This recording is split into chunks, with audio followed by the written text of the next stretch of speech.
कवि, कविता और समाज तीनों अभिन्न अंग एक दूसरे के। कवि समाज की विद्रूपताओं और समाज की कुरीतियों को देखकर शब्दों से चित्रित करता है, एक जामा पहनाता है शब्दों का और फिर वापस सौंप देता है समाज को। समाज उन रचनाओं को सुनकर उसके मस्तिष्क पर एक प्रहार होता है और उसका दिल झकझोर दिया जाता है रचनाओं के माध्यम से। मैं बिंदु जैन आज की काव्य यात्रा में आपका हार्दिक अभिनंदन करती हूँ, वंदन करती हूँ। हमारे साथ आज की काव्य यात्रा में सहयात्री हैं सुरेंद्र भोला जी जो सूरत से हैं हमारे साथ, निवेदिता शर्मा जी जो गाजियाबाद से हैं हमारे साथ। तो आइए चलते हैं आज की काव्य यात्रा पर।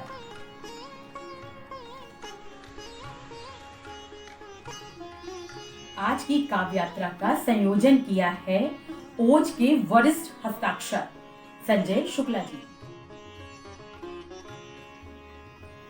जब कभी आता है बरसात का मौसम, जब कभी आता है ये बरसात का मौसम, हर दिल में बदलियां सी छाई रहती है, आंखों में आता जाता है ये बरसात का मौसम। ये जो बारिश का महीना है, जो रिमझिम फुहार पड़ती है, ये बहुत सारे दिलों में आग लगाती है, विरह की आग लगाती है और कहीं पर प्रेम की ज्वाला धधक उठती है। एक तरफ अगर प्रेमी होता है हमारे पास तो हम बरसात में बहुत खुश हो जाते हैं और अगर प्रेमी हमसे दूर होता है तो ये बरसात हमें बहुत ही कष्टकारी लगती है।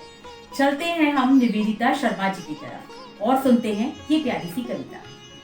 Nivedita Sharma.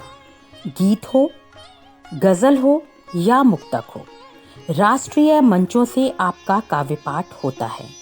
TV channel, news channel से आपका काव्य पाठ प्रसारित होता है। आकाशवाणी, दूरदर्शन के विभिन्न केंद्रों से आप काव्य पाठ करती हैं। विभिन्न संस्थाएं आपको सम्मानित करती हैं। यूट्यूब चैनल सतरंगी रे आपके उज्जवल भविष्य की शुभकामनाएं प्रेषित करता है। जोरदार तालियां निवेदिता शर्मा जी के लिए। नमस्कार, मैं निवेदिता शर्मा गाजियाबाद से। जैसा कि अभी बिंदु जी ने मुझे आदेश दिया है तो मैं आपके सामने उपस्थित हूँ और क्योंकि समय सीमा है इसलिए एक मुक्तक और एक गीत आपको सुनाऊंगा। कभी आबाद होता है, कभी बर्बाद होता है, कभी आबाद होता है, कभी बर्बाद होता है। वक्त की कैद से इंसान कब आजाद होता है। बस वो चंद लम्हे मेरे आजाद होते हैं। मैं तेरे पास होती हूँ, तू मेरे पास होता है। मैं तेरे पास होती हूँ, तू मेरे पास होता है। और जैसा कि बरसात का मौसम है तो एक गीत बड़ा प्यारा सा मैं आपको बरसात पर सुनाती हूँ। जो कभी आता है ये बरसात का मौसम, जब कभी आता है ये बरसात का मौसम, सितम कितने ढाता है ये बरसात का मौसम। मिट्टी की खुशबू मन से उठने लगती है। मिट्टी की खुशबू मन से उठने लगती है। किसी की याद दिलाता है बरसात का मौसम।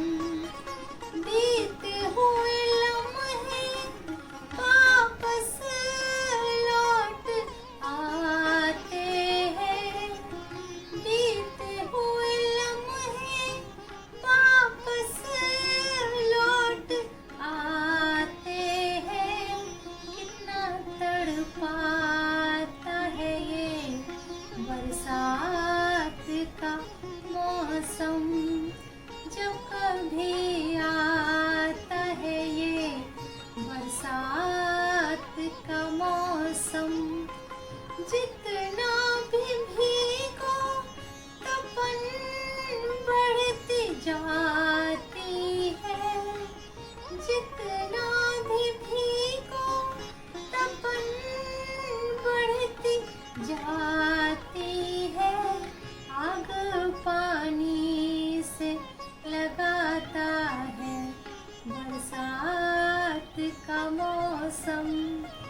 जब कभी आता है ये बरसात का मौसम, हर दिल में बदलियां सी छाई रहती है, हर दिल में बदलियां सी छाई रहती है, आंखों में आता जाता है बरसात का मौसम, जब कभी आता है ये बरसात का मौसम।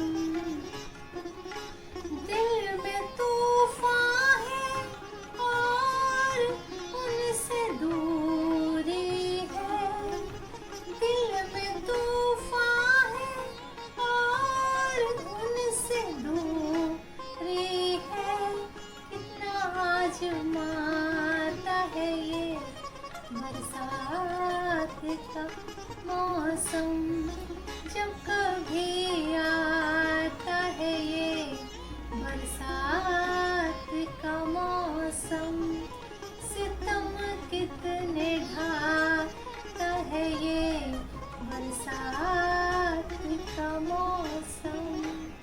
धन्यवाद।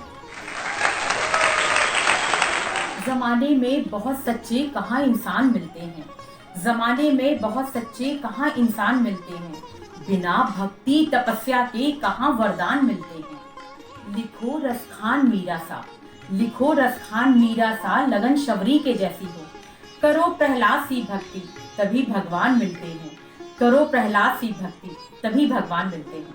आइए चलते हैं हम सुरेंद्र भोला जी की तरफ और सुनते हैं ये प्यारी सी रचना। सुरेंद्र भोला हास्य व्यंग के कवि होने के साथ साथ आप मंच संचालक का दायित्व भी बखूबी निभाते हैं।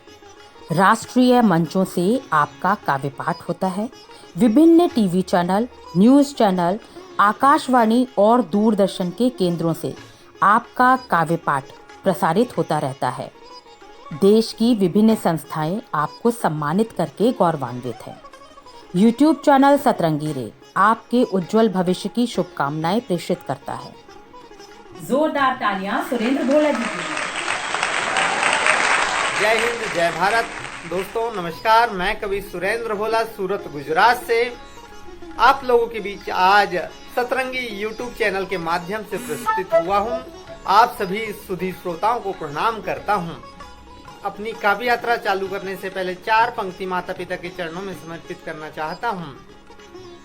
मैं राधे श्याम कहता हूं, मैं सीताराम कहता हूं, मैं राधे श्याम कहता हूँ, मैं सीताराम कहता हूँ, वही भगवान है मेरे सुबह से शाम कहता हूँ।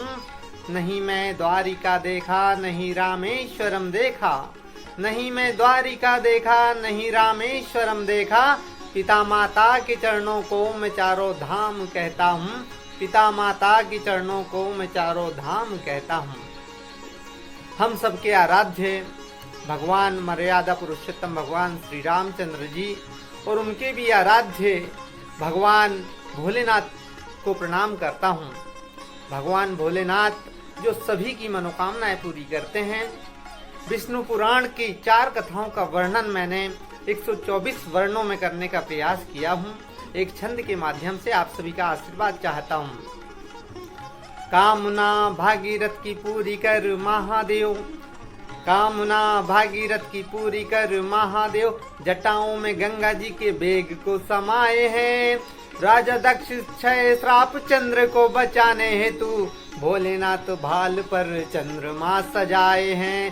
शारदे के वीणा में व्याकरण सुर ताल, शिव जी की डमरू के बजने से आए हैं। समुद्र के मंथन से जो निकला हलाहल, विष पान कर शंभु सृष्टि को बचाए हैं, सृष्टि को बचाए हैं। बम बम भोले। और इसके बाद कविता का उद्देश्य सिर्फ मनोरंजन नहीं होता। कविता का उद्देश्य समाज में एक सार्थक संदेश देने का होता है। द्वापर, त्रेता और कलयुग में ऐसे बहुत से महाकाव्य लिखे गए हैं जिनके माध्यम से समाज में एक सार्थक संदेश दिया जाता है। उन्हीं महाकाव्यों का सारांश मैंने एक मुक्तक में लिखने का प्रयास किया हूं। देखिए, जमाने में बहुत सच्चे कहाँ इंसान मिलते हैं, जमाने में बहुत सच्चे कहाँ इंसान मिलते हैं, बिना भक्ति तपस्या के कहाँ वरदान मिलते हैं। लिखो रस खान मीरा सा लगन सबरी के जैसी हो, लिखो रस खान मीरा सा लगन सबरी के जैसी हो, करो पहलाद सी भक्ति तभी भगवान मिलते हैं, करो पहलाद सी भक्ति तभी भगवान मिलते हैं। और उन्हीं भगवान के चरणों में 4 पंक्ति और श्री रामचंद्र जी के चरणों में रखना चाहता हूं। जहां भगवान सबरी के जूठे बेर खाते हैं, जहां भगवान सबरी के भी जूठे बेर खाते हैं, अहिल्या तार कर जग में धर्म अपना निभाते हैं। तुम्हारा नाम जपता हूँ मेरा उद्धार कर दो तुम, तुम्हारा नाम जपता हूँ मेरा उद्धार कर दो तुम, तुम्हारे नाम लिखने से तो पत्थर तैर जाते हैं, तुम्हारे नाम लिखने से तो पत्थर तैर जाते हैं। और एक मुक्तक, एक मोटिवेशनल मुक्तक आप सभी को समर्पित करना चाहता हूं।